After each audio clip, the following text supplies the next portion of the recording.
할렐루야. 아멘. 잘 오셨습니다. 아멘. 한번 인사합시다. 잘 오셨습니다. 한 번 더 인사합시다. 당신을 위해 좋은 일이 시작되었습니다. 당신을 위해 좋은 일이 시작되었습니다. 제목을 한번 따라 읽습니다. 성경 안에 담겨진 영생의 진리. 성경 안에 담겨진 영생의 진리. 우리가 늘 주기도만 하면서 외우는 것은 뜻이 하늘에서 이루어진 것 같이 이 땅에서 또 이루어집니다. 아멘. 이런 믿으심이 있으십니까? 아멘. 하나님께서 예수 그리스도의 몸된 교회와 또 그 성도들을 향해서 어떠한 일을 계획하시고 뜻하셨다면 그 일은 이 땅에 진행되어지는 겁니다. 아멘. 그렇게 우리의 삶을 통해 가만히 보면 하나님께서 우리가 보이지 않는 저 곳에서 무슨 일을 준비하셔 왔는가를 우리는 알 수가 있는 겁니다. 본문을 통해 알 수 있는 몇 가지 사실이 있습니다.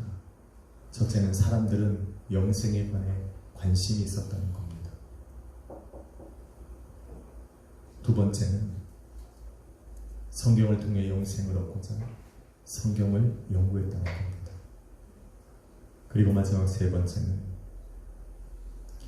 그들이 성경을 통해 영생을 얻고자 연구했지만 하나님께서 보내신 그 아들 예수 그리스도를 믿지 않으므로 그 말씀이 그들 안에 거하지 않았다는 겁니다.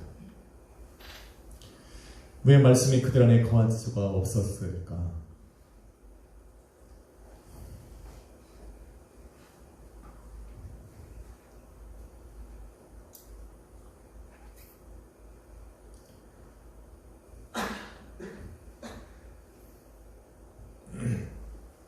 제가 오늘은 웃으면 안 되는 날인데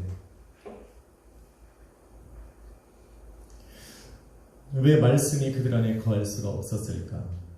저는 금요일 설교에 분명히 말했습니다. 분명히 예수 그리스도의 음성이 그들의 귀에 들려졌지만 그들은 교만한 마음, 곧 무관심하고 무시하고 완고한 마음으로 그 말씀을 들었기 때문이라고 이야기합니다. 그들은 성경을 연구했지만 그 성경을 연구하는 것이 그들의 완고한 마음을 녹이지 못했다는 겁니다. 성경 앞에 사람들의 마음을 녹이는 것은 성령 하나님의 일이기 때문에 그렇습니다. 성령께 사로잡힐 때에만이 성경의 참 진리가 무엇인지를 깨달을 수 있고 그 성경이 말하고 있는 그 영생의 진리가 무엇인지를 알 수가 있는 것입니다. 성경 안에 담겨진 영생의 진리가 무엇입니까? 여러분 누가복음 24장 44절은 주님께서 이렇게 말씀합니다.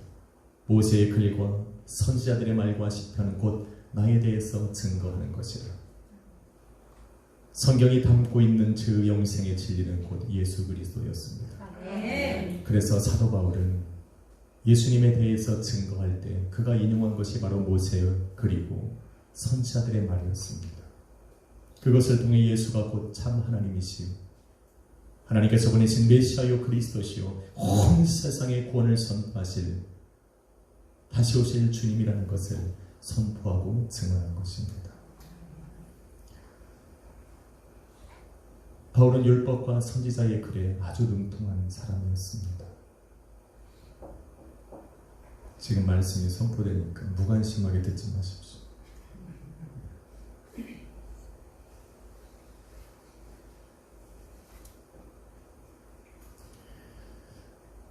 말씀에 능통한 사람이 바로 바울이었습니다. 가말리엘에게서 교육을 받은 아주 하이 클래스의 사람이었습니다. 또한 유대인의 전통에 따라서 규례와 법도를 지키며 살았던 사람이 바로 바울입니다. 그래서 그는 성경을 많이 연구했고 성경이 말하는 그 진리가 무엇인지를 늘 추구하며 살았던 사람이 사도 바울이었습니다. 그런데 그럼에도 불구하고 그가 깨닫지 못한 것 하나가 있는데 그것이 바로 성경 안에 담겨진 진리였습니다. 그래서 예수 그리스도를 핍박하고 또 예수 그리스도의 복음으로 그의 몸된 교회와 성도들을 세워진 그 교회를 핍박하고 죽이고자 혈안이 되어 있는 겁니다. 그렇게 그날도 교회와 성도들을 핍박하기 위해서 다메섹으로 가는 도중에 예수님을 만난 겁니다. 그리고 예수님께서 약속하신 바 그 성령 하나님의 감동과 존경하심이 그의 심령 속에 들어간 그때부터 시작해서 그가 이제까지 연구하고 깨달았던 그 성경이 말하는 진리와 만나게 된 겁니다. 그리고 나서 그 성경으로 예수가 누구인지를 증거하는 겁니다. 그가 만난 예수는 곧 하나님의 아들이셨고 온 세상을 구원하실 메시아고 그리스도였고 이 땅에 다시 오실 심판의 주님이라는 것을 드디어 사도 바울은 깨닫게 된 겁니다. 성령을 만나면 그런 역사가 일어나더라는 겁니다. 왜 그럴까? 성령은 곧 고린도전서 2장 10절에 보니 하나님께서는 모든 것을 성령을 통하여 우리에게 알려주셨고 성령은 바로 하나님의 깊은 것까지라도 통달하시는 분이기 때문에 그렇습니다.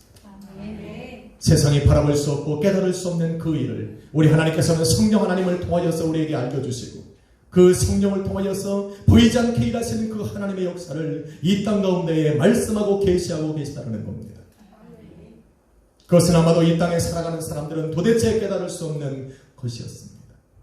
오직 하나님과 함께 계셨던 분, 하나님의 그 깊은 마음과 뜻과 계획을 알 수 있는 그 성령을 통해서 그 성령 하나님을 통해서가 아니고는 깨달을 수 없는 그것이기에 오늘도 하나님께서는 성령을 보내셔서 그 일들을 알려주시는 겁니다. 보이지 않게 일하시는 하나님의 역사, 바로 그 역사를 깨달을 때만이 성경 안에 담겨진 영생의 진리를 알게 되고 그 진리를 깨달을 때만이 비로소 우리는 하나님께서 우리에게 보내신 예수 그리스도 앞으로 나아갈 수가 있는 겁니다. 유대인들은 지금 이걸 깨닫지 못하고 있는 거예요. 성경을 그렇게 연구하고 성경을 읽었지만 그 성경을 통해서 하나님께서 말씀하고 계시하시는 그것을 알지 못하기 때문에 자기들 마음대로 해석하고 있는 겁니다. 하나님께서는 이스라엘 민족을 택하시고 당신의 백성 삼으실 그때부터 모세와 수많은 선지자들의 입을 통해서 시대를 거듭하며 말씀하고 계시하셨습니다. 그리고는 그들에게 성령의 감동을 주사 그들의 손으로 기록하게 하셨습니다. 그런데 하나님께서 그 수세기 동안에 수많은 시간 동안에 하나님께서 택하신 사람들을 부르셔서 성경에 말씀하시고 성경을 기록하게 하시며 이 땅의 시간이 흘러가는 동안 하나님께서는 보이지 않는 하늘에서 또한 그 일을 준비하고 계신 겁니다. 그것이 바로 이 땅에 보내신 성경을 통해서 기록하게 하신 그 메시아를 준비하시는 겁니다. 잘 들으세요. 우리는 분명히 주기도문 속에서 그 뜻이 하늘에서 이루어진 같이 땅에서도 이루어지기를 소망합니다. 그런데 우리는 땅의 것만 봅니다.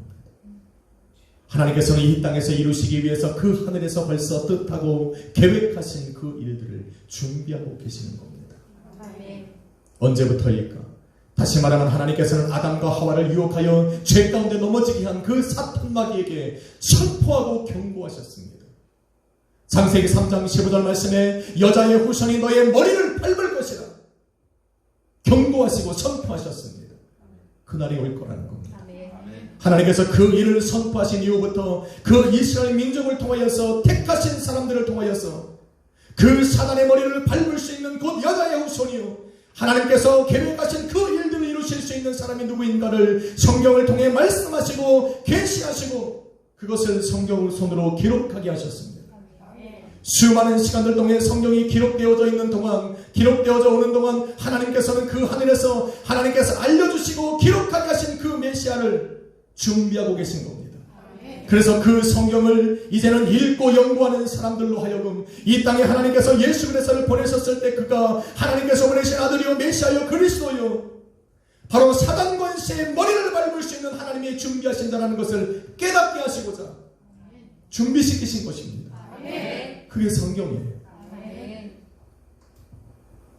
지금 이 땅에서 이루어지는 그 일들을 우리 하나님께서는 지금 하늘에서도 준비하고 계시는 겁니다.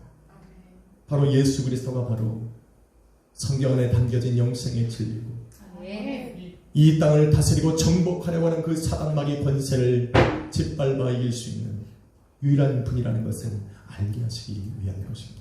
아멘. 그래서 예수님이 말씀하시는 겁니다.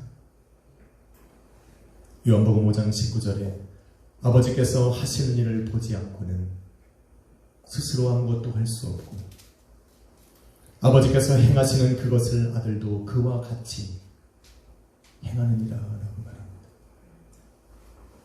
요한복음 5장 30절에 이르시기를 나는 나의 뜻대로 하려 하지 않고 나를 보내신 이의 뜻대로 하려 하노라. 하나님께서 준비시키신다. 하나님께서 이 땅에 그 성경을 통해서 계시하시고 말씀하신 대로 그래서 기록하게 하셨던 그 메시아 그 그리스도의 모습대로 우리 주님은 지금 일하고 계시는 겁니다.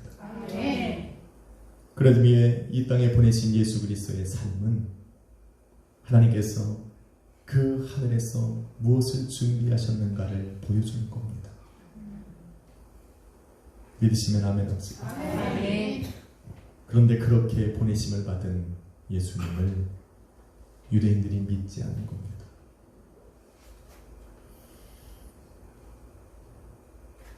성령의 감동과 조명하심 없이 인간의 눈으로 마음으로 생각으로 지식으로 연구했던 그 성경은 절대 그 진리를 깨달아 알게 할 수 없습니다. 말라기를 끝으로 세례 요한이 이 땅에서 회개하라 천국이 가까웠느니라고 주의 길을 예비하는 것을 시작할 때까지 하나님은 그들에게 감동하지 않으셨습니다. 그렇기 때문에 그들은 자기들 마음대로 생각대로 지식대로 성경을 연구한 겁니다. 그래서 그들이 성경을 연구하면서 내린 결론은 메시아는 이런 분이어야 한다는 겁니다. 하나님께서 준비하신 그 메시아는 한 번도 생각해보지 않고 자신들이 연구하고 또 결정 내린 그 메시아의 모습으로 우리에게 오실 거라고 기대하고 있었습니다. 그것은 바로 다윗 왕과 같이 절대적인 권력을 갖고 권세와 힘을 가지고 이 땅에 오셔서 자기를 억압하고 있는 로마를 다 물리치시고 그 주변에 있는 모든 이방 민족들을 다 몰아내셔서 무너진 이스라엘 민족을 다시 일으켜 세우실 정치적인 메시아를 기다리게 된 겁니다. 그런데 어떡합니까? 예수님의 모습은 그런 모습이 아니었습니다. 예수님은 철저하게 예수님 하나님께서 시대를 넘나들며 말씀하신 그 메시아의 모습, 모세와 선지자의 글을 통해서 계시하신 그 예수 그리스도의 모습으로 이 땅에 오신 겁니다. 그 모습에 대해 이사야 선지자는 이사야 53장 1절로 4절에 이렇게 기록합니다. 한번 읽어보겠습니다. 시작. 우리가 전하는 것을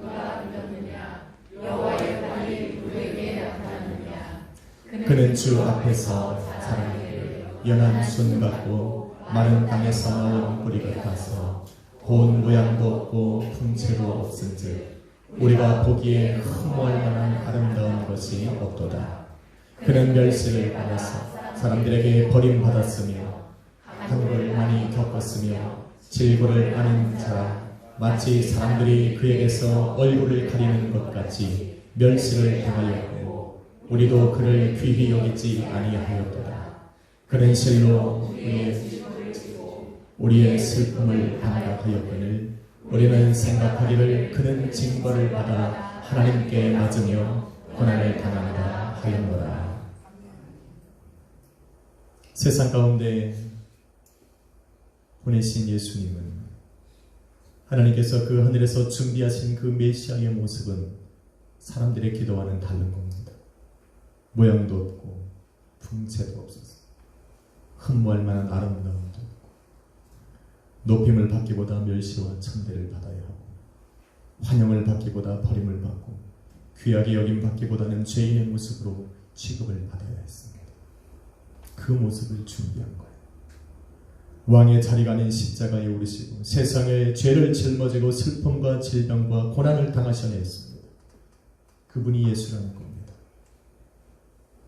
우리의 죄악 때문에 상함을 입으셔야 했고 평화를 주시고자 징계를 받고 우리에게 모든 질병에서 노임받게 하시고자 채찍에 맞으셔야 하는 분이 예수였습니다. 하나님은 그런 예수님을 준비하신 거예요. 그러니 이 땅에서 자신들이 연구한 그 메시아와 전혀 다른 모습으로 오신 예수님 앞으로 나아갈 수가 없는 겁니다. 하나님께서는 이 땅에서 가장 고통스럽고 수치스러운 그 십자가의 죽음을 준비하고 계신 겁니다. 그런데 하나님께서는 그 일을 이루시기 위해서 치르셔야 할 대가는 엄청났습니다. 하나님께서는 겟세마네 동산에서 잠시 후면 다가올 고난과 핍박과 고통으로 인하여서 그 하나님께 부르짖는 그 아들의 음성을, 그 음성에 귀를 닫으셔야 했습니다. 빌라도의 법정에서 비웃음과 채찍과 조롱과 핍박을 당하는 예수 그리스도의 그 모습을 우리 하나님께서는 애써 시선을 돌리셔야 했습니다. 이제는 골고다 언덕 가장 높은 곳에 세워진 십자가에서 하나님께서 보내신 그 예수가 나의 하나님 어찌하여 나를 버리시나이까라고 외치는 그 음성을 우리 하나님은 애써 외면하고 고개를 돌리셔야 했던 겁니다.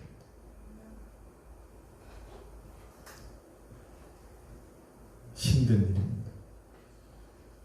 그렇게 참으셔야 했던 하나님의 아픔과 고통과 우리의 참으심이 온 세상을 향한 사랑과 긍휼로 변하신 겁니다. 저와 여러분의 값없이 받는 은혜라고 생각하는 그 은혜를 위해서 우리 하나님이 치르셔야 했던 대가는 엄청났던 겁니다. 그러기에 용서하실 수 없는 죄가 없는 겁니다. 그러기에 긍휼을 베푸실 수 없는 사람이 없는 겁니다. 예수 그리스도의 십자가 앞에 나와서 하나님 앞에 회개하고 용서를 구하는 사람을 우리 하나님께서는 모두를 받아주실 수밖에 없는 이유가 바로 여기에 있는 겁니다. 그 모든 것을 참으실 수 있었기에, 그 모든 것들을 애써 참으셨기에 용서하지 못할 사람이 없는 겁니다. 하나님께서는 이런 목적을 포기할 수 없으셨기에 그 험난한 길을 걸어가는 예수 그리스도에게 원하시는 것이 있는데 그것은 바로 견뎌주는 겁니다. 하나님은 다 알고 계셨죠. 그래서 준비를 시키셨죠. 결코 쉽지 않은 그 길을 예수님은 걸어가셔야 하는데 하나님은 당장이라도 그를 도우실 수 있음에도 불구하고 애써 외면해야 했고, 그러시면서 예수님에게 원하시는 것은 그 험난한 길을 걸어갈 때 견디고 이겨내주는 겁니다. 예수님께서 핍박당하시고 고난당하시고 십자가를 짊어지시고 죽음에 이르기까지 하나님은 그 어떤 역사도 일으키지 않으셨어요. 말씀으로 천지를 창조하실 수 있는 분이셨어요. 하늘에 천군과 천사를 보내서 이 땅의 모든 악한 것들을 멸하실 수 있는 능력이 하나님이었음에도 불구하고 하나님은 그 어떤 일도 행하지 않으셨어요. 왜? 그 일을 감당해야 하니까. 그러시면서 원하시는 것을 예수님께서 그 모든 것들을 견뎌주기를 원한 겁니다. 보이지 않게 일하시는 하나님의 이런 역사를 사람이 어떻게 연구하는 것으로 깨달을 수 있습니까? 이것은 오직 성령 하나님을 통해서만 알 수 있고 깨달을 수 있습니다. 바로 이 하나님의 그 사랑과 은혜에 감격할 때야 비로소 예수 그리스도 앞으로 나아갈 수가 있는 겁니다. 아멘. 주님이 견디셨습니까? 이 얘기를 하는데 감동이 없죠. 예수님이 십자가의 길을 오르거나 말거나 난 이미 구원받았습니까? 하나님이 그 어떤 대가를 치르셨는지 나하고는 상관없어요. 왜 성경은 값없는 은혜라고 말하니까? 내가 치러야 할 것은 없습니까? 우리는 너무나도 쉽게 그 은혜를 받아 누리고 있습니다. 그런 예수 앞에 나가고 싶은 마음도 요만큼밖에 없는 거예요. 그런데 주님께서 그 십자가 위에서 이 모든 일을 견디고 이겨내셨습니다. 이겨냈다는 말은 곧 십자가 위에서 죽으셨다는 이야기예요. 십자가에 죽으시고 사흘 만에 부활하신 후에 예수님이 하신 일은 베드로를 찾아가신 겁니다.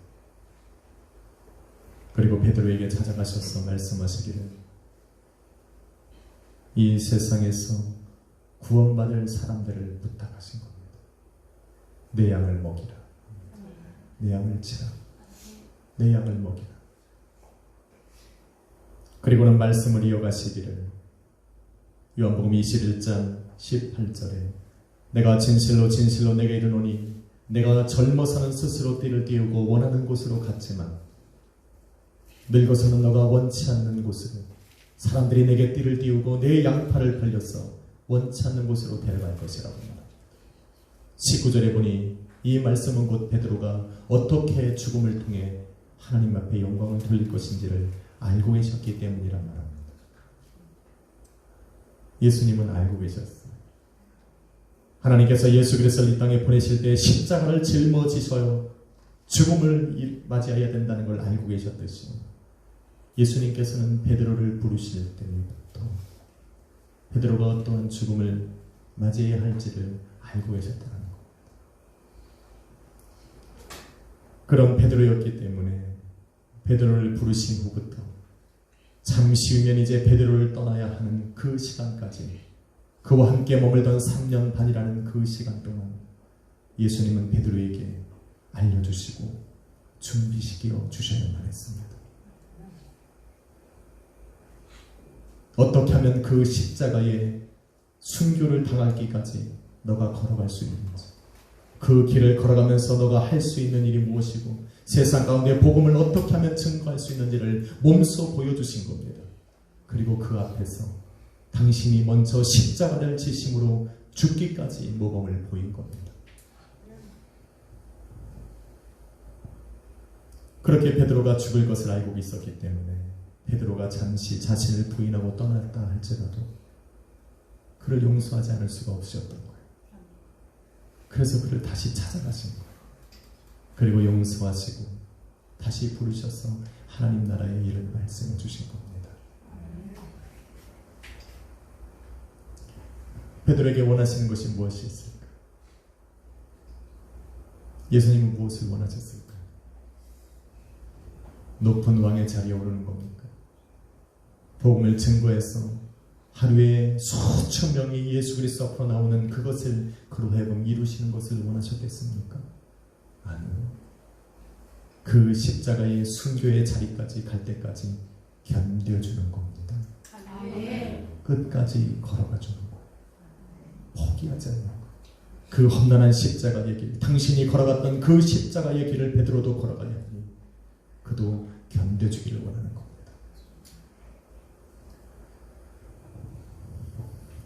베드로를 부르셨던 그 음성을, 그 음성으로 이 시대의 교회와 성도를 부르고 있는 겁니다. 이 시간 앉아있는 저와 여러분을 또한 부르고 있는 것. 그 부르심은 세상의 성공이 아닌 예수님께서 지셨던, 베드로가 짊어져야 했던 바로 그 십자가의 길인 겁니다. 요한복음 15장 19절에 주님은 이렇게 말씀합니다. 내가 너희를 세상에서 택하였기 때문에 세상은 너희를 미워할 것이다.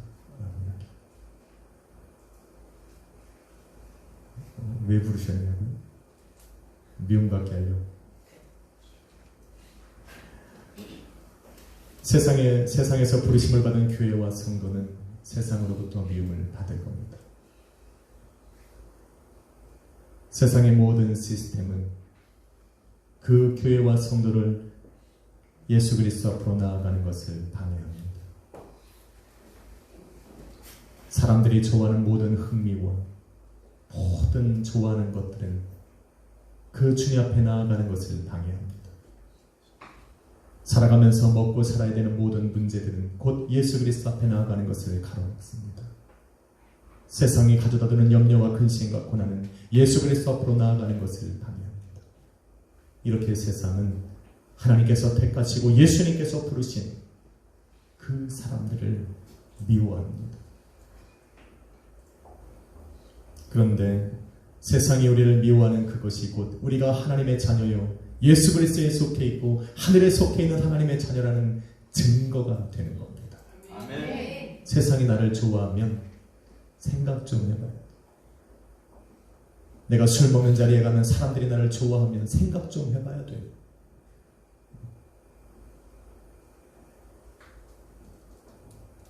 세상들 사람들의 모임에 가서 내가 흥겹게 노는 것을 내가 즐거워하고 있다면 우리는 생각 좀 해봐야 돼요. 찔리십니까? 물어봐줘야지. 찔리십니까? 왜 죄송합니다. 안 찔리시는데 자꾸 물어보니까. 그렇죠. 그러니까 대답하십시오. 찔리십니까?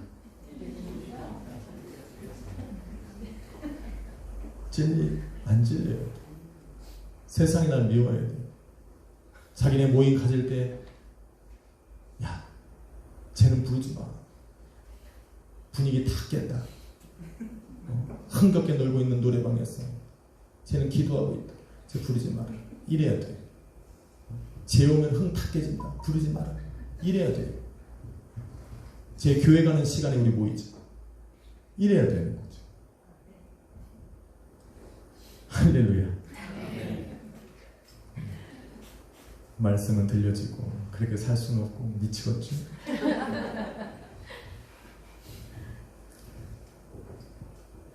하나님께서 예수 그리스도를 보내실 때 견디길 원하셨습니다. 예수님께서 베드로를 보내실 때 부르실 때 그는 그 길을 견뎌주기를 원하셨습니다. 이제 예수님께서 우리를 부르실 때도 우리는 세상 가운데 견뎌주기를 원하는 겁니다. 그런데 요한복음 5장 17장 14절에 보면 예수님이 이렇게 말씀합니다. 주님 세상이 저들을 미워하는 것은 내가 저들에게 아버지의 말씀을 주었기 때문이라고 이야기합니다. 아버지의 말씀을 주셔서 아버지의 뜻대로 그들이 걸어가기 때문에 세상은 그들을 미워한다고 말합니다.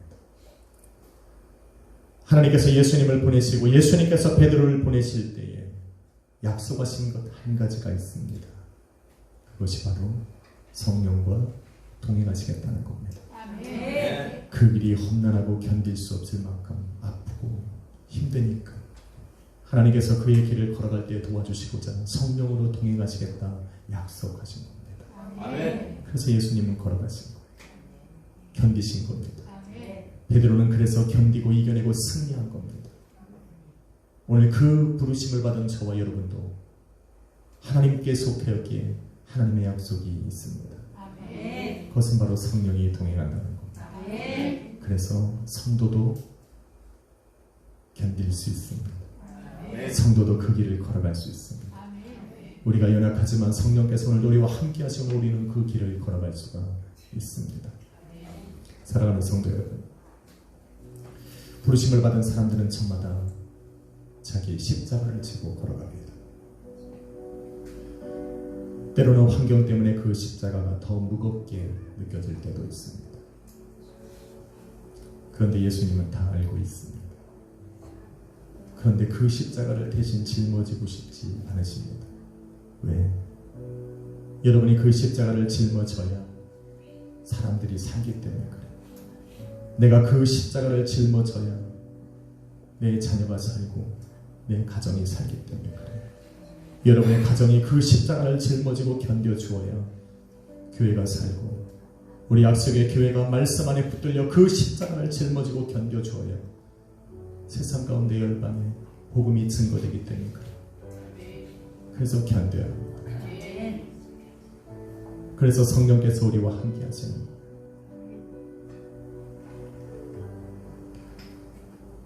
예수님께서 견디고 승리하시고 베드로가 그 길을 견디고 승리한 것처럼 성도는 승리합니다. 예수 그리스도의 몸된 교회는 반드시 승리합니다. 예수 그리스도의 부르심을 받아서 십자가를 짊어진 모든 성도는 반드시 승리할 겁니다. 성령이 동행하십니다. 내일이면 우리 승민이하고 영정이가 가족과 교회를 잠시 떠납니다. 힘들고 어려운 길일 겁니다. 부모를 떠난다는 것, 가족을 떠난다. 예배가 있는 교회를 떠난다는 것은 참 어려운 일입니다. 영전이는 캐나다로, 승민이는 군대로. 본인들은 안 그런 것 같은데 제 마음이 왜 이렇게 무거운지 모르겠습니다. 그러나 그 길을 혼자 견디고 이겨나가는 것은 아닙니다. 두 자녀를 나의 자녀라 부르신 하나님께서 그들에게 약속을 주셨습니다. 그들을 거룩한 성도요 교회요 하나님의 자녀라 부르실 그때부터 하나님의 약속은 그들에게 있었습니다. 그들은 지금 떠나지만 하나님께서는 이미 준비하고 계신 일들이 있습니다. 그 길은 분명 쉽지 않을 겁니다. 하지만 견뎌줘야 합니다. 이겨내줘야 되고 반드시 하나님께서 뜻하신 그 일까지 이루어내야 합니다. 성령께서 동행하십니다. 하나님께서 그들에게 원하시는 것은 견뎌주는 겁니다. 견디십시오.